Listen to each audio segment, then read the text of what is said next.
when you think of cab driver, you think of a Cockney, rhyming slang, rhyming slang Cockney, and yeah. So when people talk about the cabs, cabs we call cabs sherbets, a sherbet dab.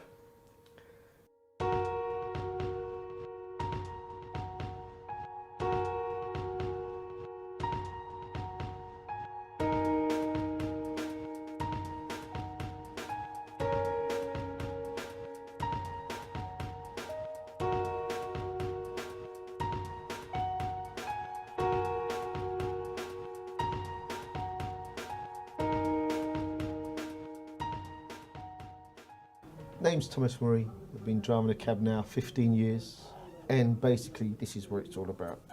The old green badge, a little bit of metal, which takes a lot of hard work to get. Yeah, a lot of hard work. The numbers represent your individual number. Each cab driver has their individual numbers. You can more or less tell how long a cab driver has been out by his numbers. The knowledge of London itself started in 1851 with a great exhibition done by Prince Albert. Everyone was coming from all over the world for the great exhibition, which was in Crystal Palace, which was built in Hyde Park. And everyone wanted to go to this great exhibition, but none of the cab drivers knew how to get there, where they were going. So Prince Albert decided that the cab drivers needed to know where they were going if they were going to take people and represent London in a proper way.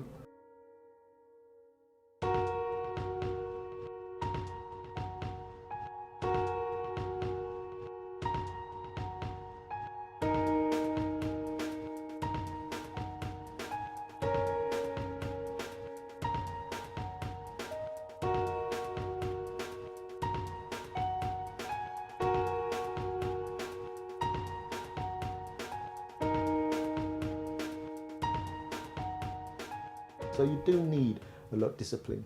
You do need a lot of self-discipline, because it's very easy not to go to work. And that's a good thing about the knowledge, in the sense that it gives you some sort of self-discipline. And I remember going out and doing my first one, and I've got all my stuff on. I left home at 4 o'clock in the morning, and I went out and done my first one, and I went out all the way up to Manor House Station, which is top of Finsbury Park. I got there and I started driving around, looking at all these little roads and looking at these buildings, driving down to Gibson Square, which is in Islington, doing the same thing there. And I went back over there, and then I did another couple, and I'm thinking to myself, when I got home, I started calling over, and I thought to myself, I've got another 467 of these to do, And it just seemed like there's just no way, because not only did I have to ride them, I had to remember them.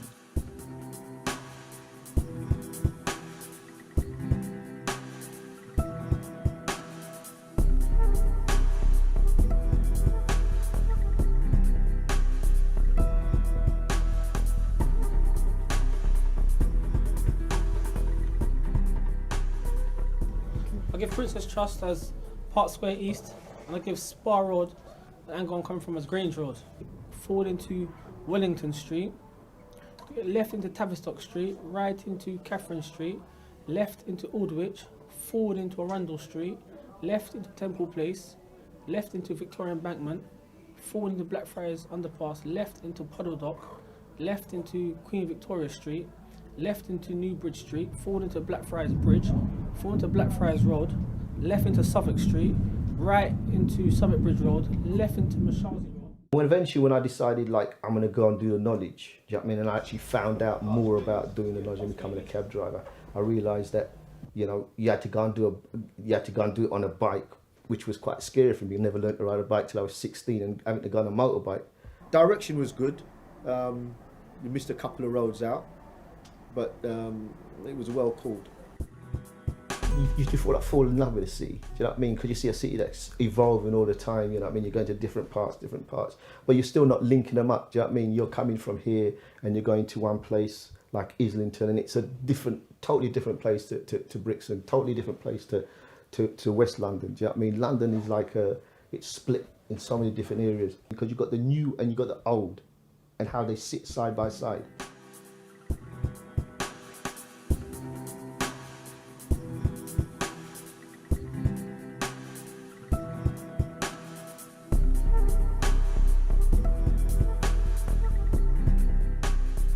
there's a misconception that it's a closed shop, it's a secret society, whereas all you need to do is go register, apply, and then go out and learn the streets. And that's the secret. There's no secret. There's no secret code. There's no invite to come and do it. There's no secret handshake in the cab trade. It's about going out there, getting on your bike and learning the streets of London. You know, whereas people don't believe that. They believe there's a hidden formula somewhere. There's someone they have to pay. There isn't someone you got to pay. You got to pay out of blood and sweat and the freezing cold of a winter's night. You know, rain, snow. Do your time on your bike, and then you can enjoy the luxury of sitting in a warm cab seat, waiting with the other thousands for a fare. The streets of London, paved with gold, they say. Yeah, right. The only gold you see is the lights going past you, all looking for the same fare you are. It's madness. Vying for attention with London's red buses, black cabs are one of the most famous symbols of the British capital. With around 20,000 in circulation, they're well loved for their spacious and comfortable interiors. But what really sets them apart is their drivers.